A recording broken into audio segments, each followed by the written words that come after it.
Welcome to part 1 of Senegambia, chapter 14 of our upcoming book, 4,000 Years of African American History. This historic journey through time is a project brought to you by Black Demographics at blackdemographics.com, a book which covers the unique origins of African Americans from the year 2000 BC in Western Africa through the transatlantic slave trade and leading up to the year 2000 AD in the United States of America. What about Senegambia?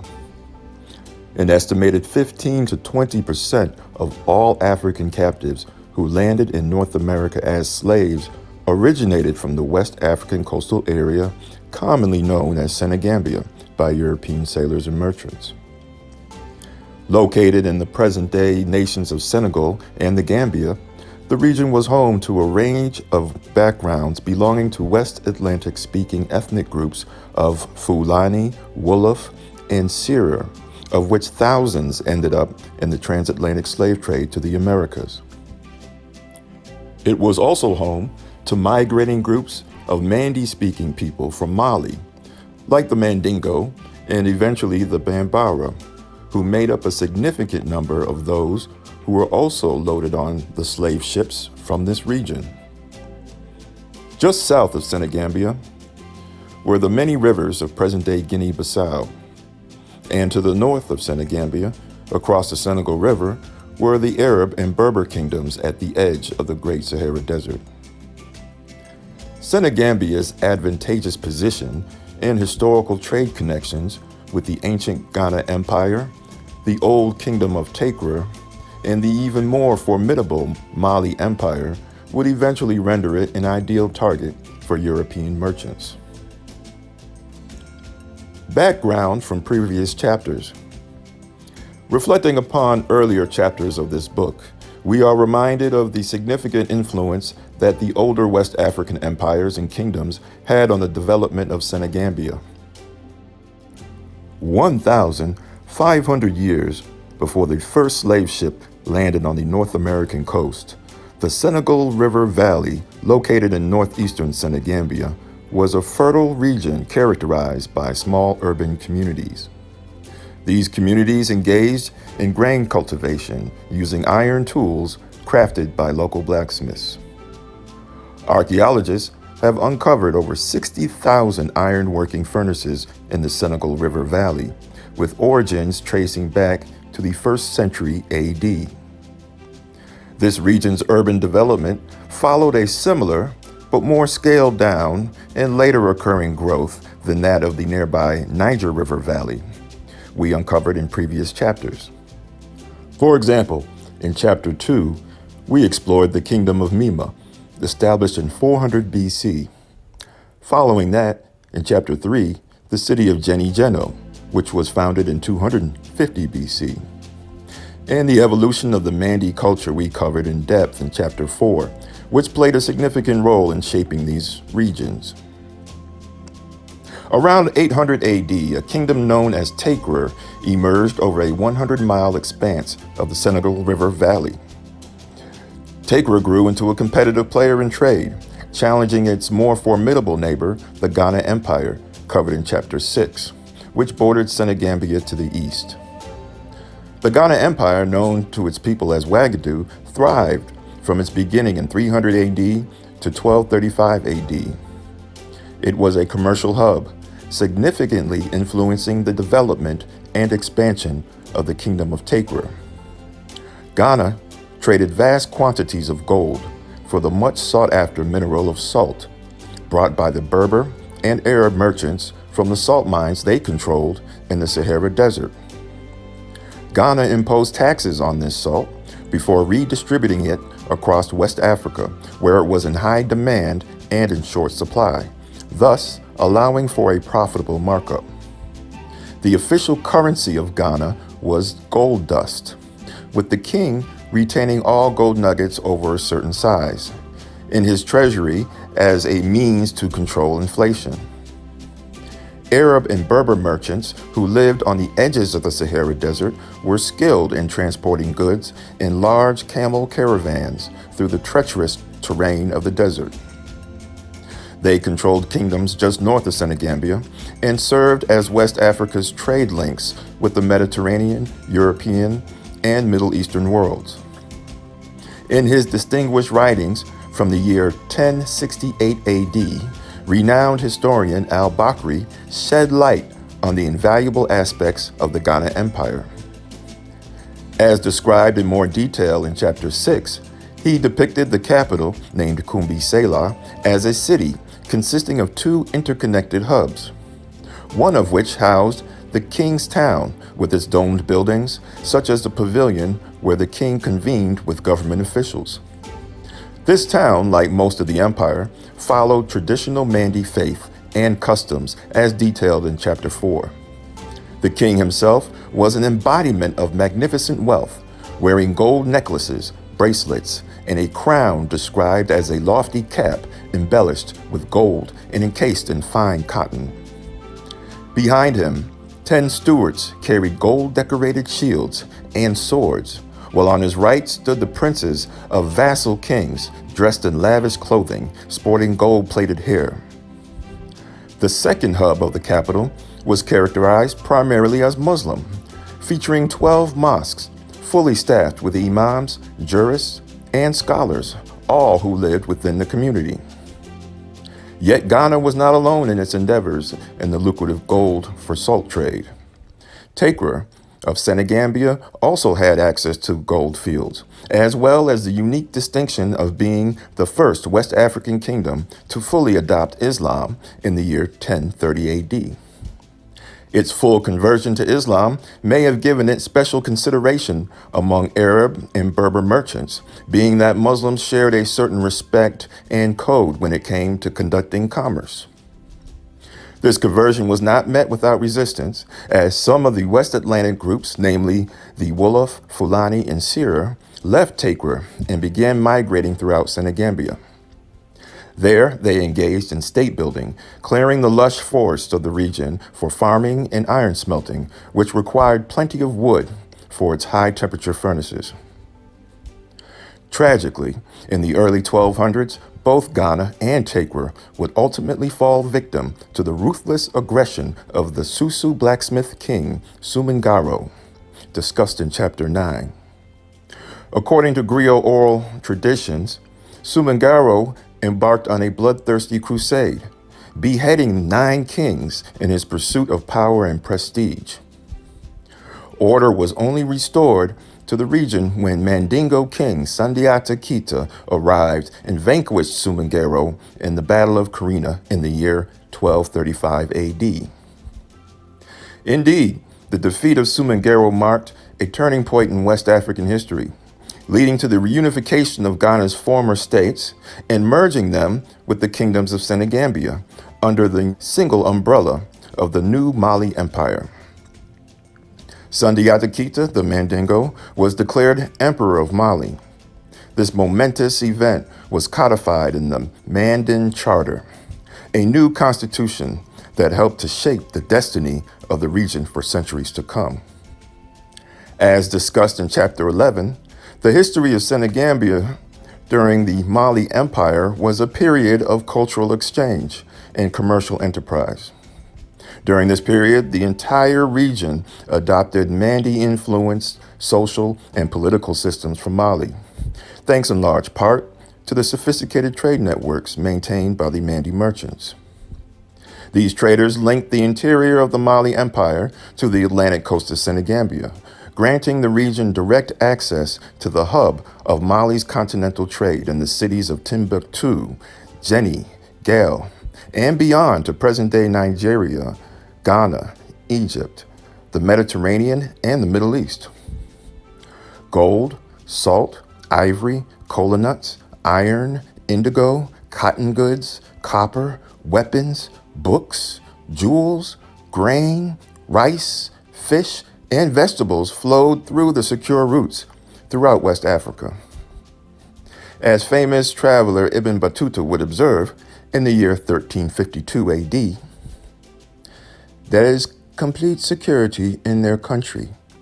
Neither traveler nor inhabitant in it has anything to fear from robbers of men or violence.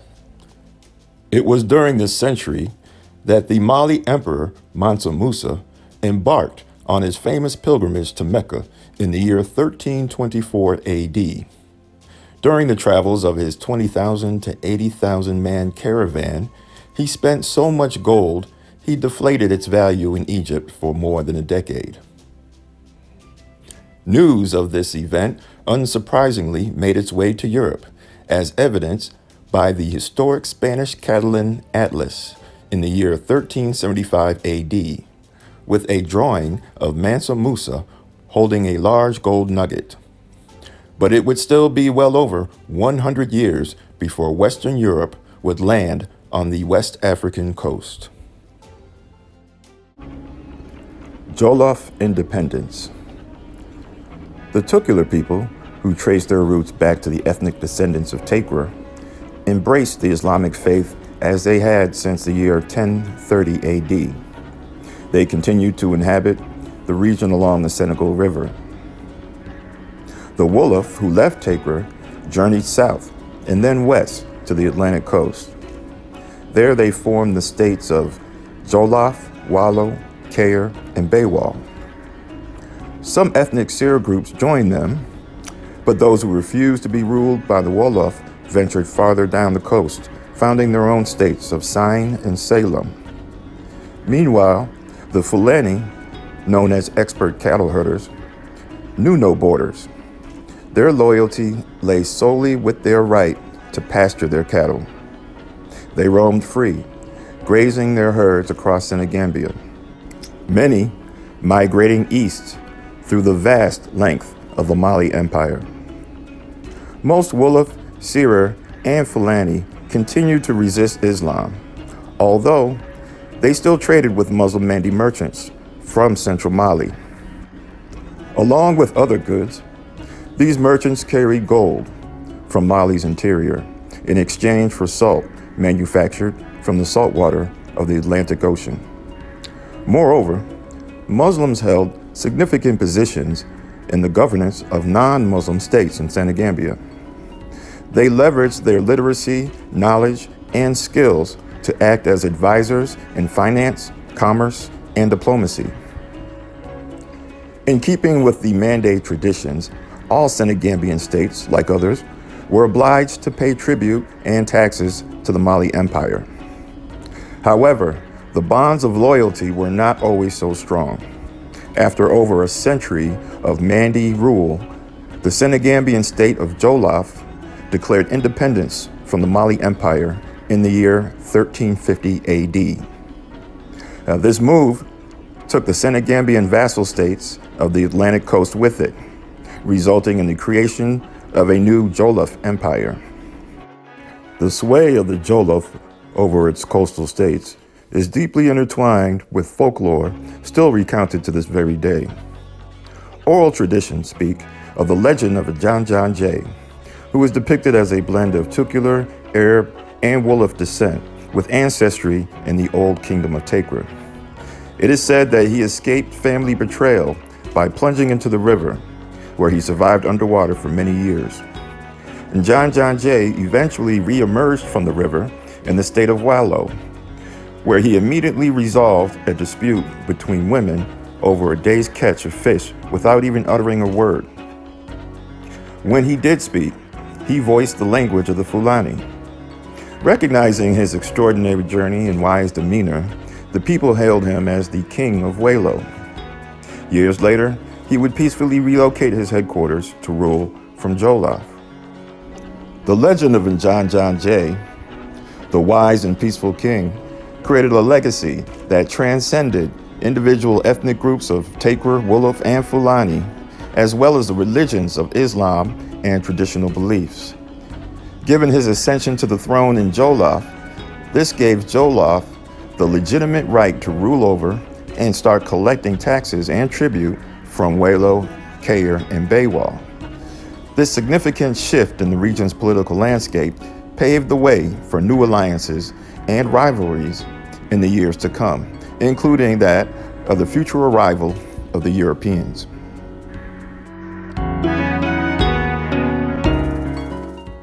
Our journey is not yet complete. Join tuned for part 2 of Senegambia, the complex system of slavery in Africa. It is true that throughout history, various forms of servitude were deeply rooted in world cultures, including that of West Africa. In America, the word slavery conjures vivid images of a race-based chattel industry. In this system, people of African descent were considered inferior and savage pagans, who were deemed best suited as property, akin to horses, cattle, or other work instruments. The American institution of slavery primarily enlisted slaves in extensive plantation systems, dedicating their labor exclusively to the production of lucrative cash crops. Other uses for slaves in the United States consisted of domestic roles, such as cooks, caregivers, nannies, and other household duties, many supporting the plantation ecosystem itself. However, to comprehend servitude in West Africa, we need to dismantle our preconceived notions of what slavery entailed, concentrating on its core intentions, which varied throughout the history of the world. As previously addressed in Chapter 5, the extended generational family unit was the cornerstone of West African societies, playing a pivotal role in survival. Traditional extended families consisted of elders, including generations of living grandparents, as well as parents, siblings, aunts, uncles, cousins, spouses, and children. In an environment where family growth is essential, different methods were employed to augment a family's potential. One by adding spouses with whom they can birth and raise children. Polygamy was a common solution, especially for patrilineal families who follow the father's lineage, as they can bring in as many wives as they could afford to house and clothe. Polygamy gave patrilineal families the advantage to grow tremendously. A large family meant more hands to work, defend, and contribute. However, in a matrilineal system, the family's connection is rooted in the mother's lineage. Imagine a world where family traditions, stories, inheritance, and identity are passed down exclusively through the woman's family's name. Here, while men played roles in their wives' household, their primary ties, responsibility, and name remained with their mother's family. A man's own children belonged to their mother's family. Because they shared the same maternal bloodline, a mother's brother often had as much or more influence over his nieces and nephews than the children's own father. This often meant forming strategic unions with other families to ensure the strength and continuity of the maternal line. However, this was not always enough. Therefore, incorporation of non-family members was commonplace, particularly in the kingdoms and empires previously discussed in the earlier chapters of this book. Individuals such as war captives without a home to return to, or those indebted beyond their ability to repay, were often purchased by families for the very purpose of strengthening the resources and capabilities of one's extended household.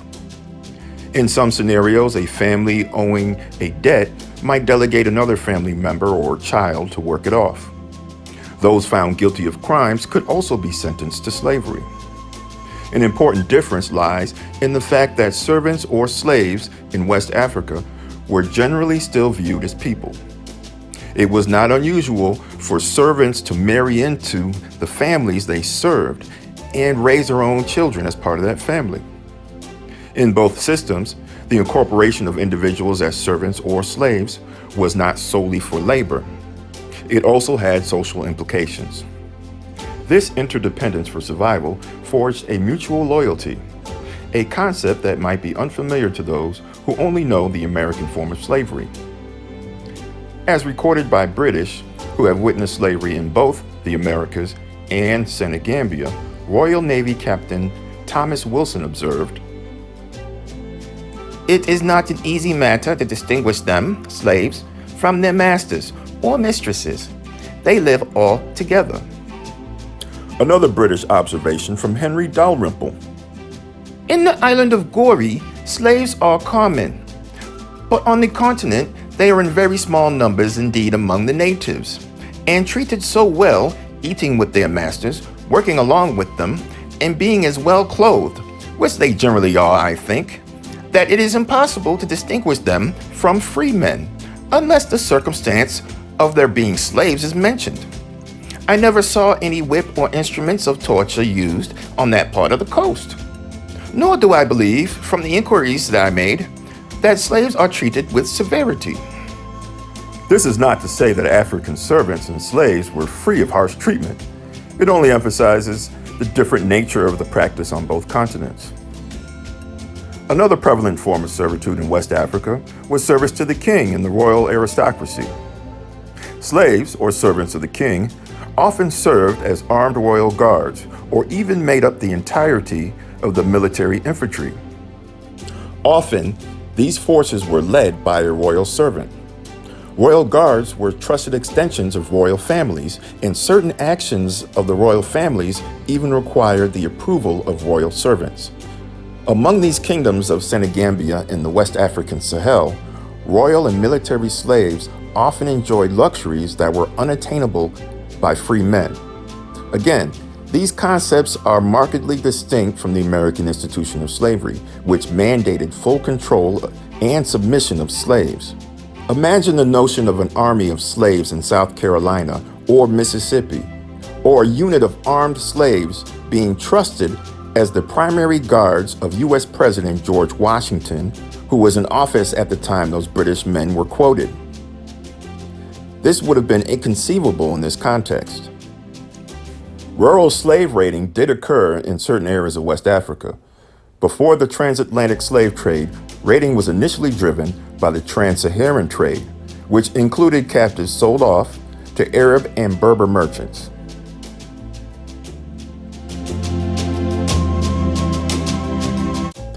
The international Arab slave trade.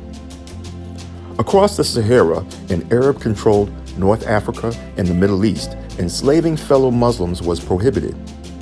Therefore, importation of non-Muslim slaves from south of the Sahara Desert increased.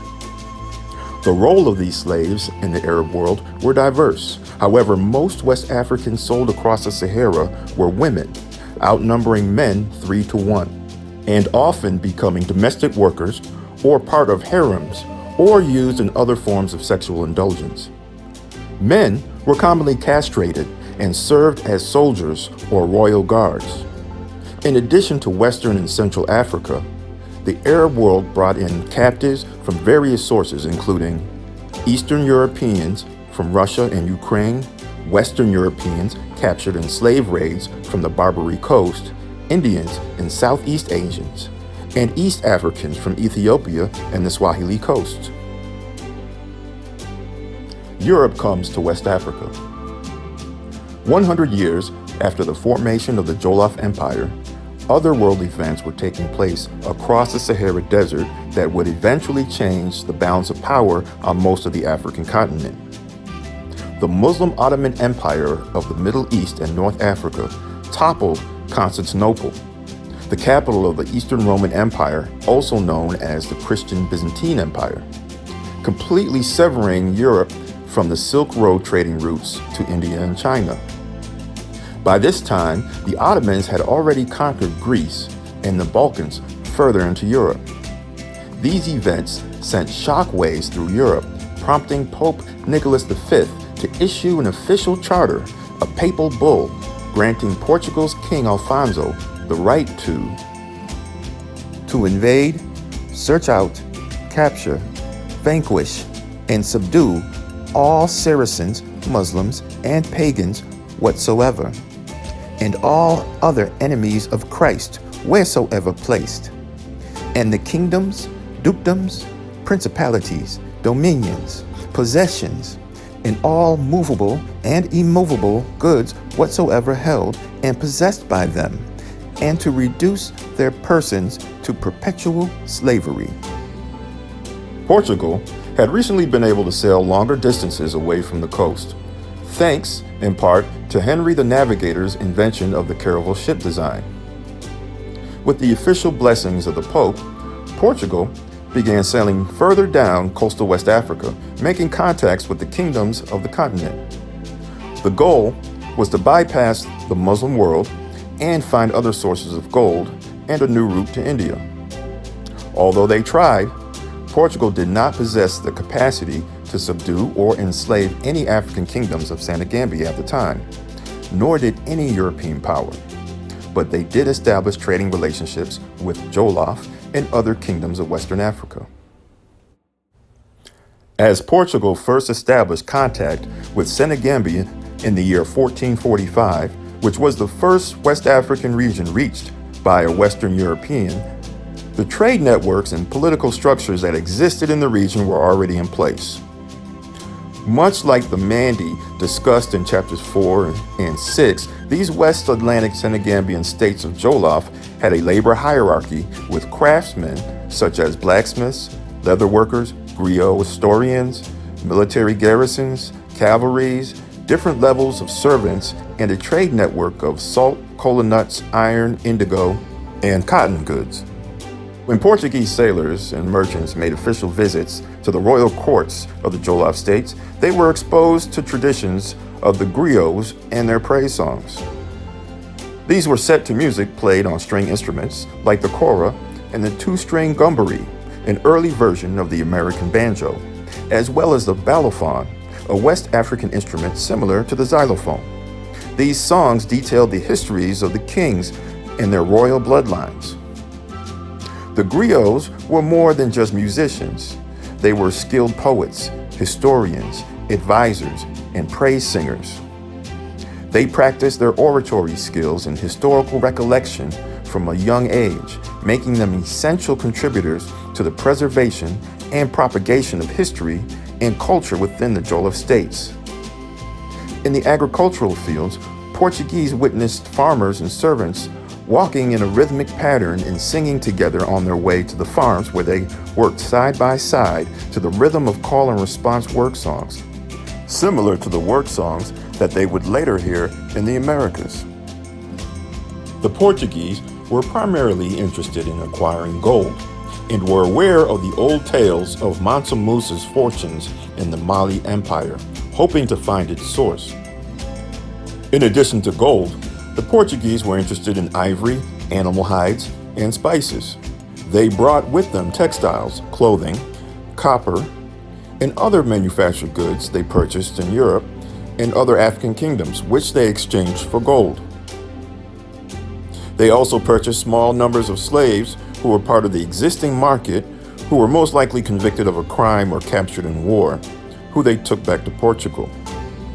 The Portuguese set up their first trading post in Arguin, among the Arab and Berber kingdoms just north of Senegambia, then in the Cape Verde Islands off the coast of Senegambia, and finally at the mouths of the Senegal and Gambia rivers and other rivers further south in present-day Guinea-Bissau. Their presence on the western Atlantic coast of Africa created new trade opportunities and increased wealth and power for the Jolof's vassal states on the coast, who had direct contact with the Portuguese. As trade increased, the Portuguese established more trading posts and began to expand their influence in the region. Cautiously, they restricted the sale of firearms, fearing that arming the Jolof states might undermine their own security since they were vastly outnumbered by the Senegambian military forces. In addition to commerce, the Portuguese introduced Christianity to the area, encountering opposition from both traditional religious and Muslim communities. Both perceived Christianity as a threat to their societal structure and spiritual authority. These initial interactions between the Portuguese and the Jolof states of Senegambia had unwittingly begun a new chapter in the global narrative, a chapter filled with the promise of wealth, the peril of conflict, and the exchange of ideas and cultures. Thus, the foundations were laid for an era of transformation and exchange that would forever alter the course of West African history.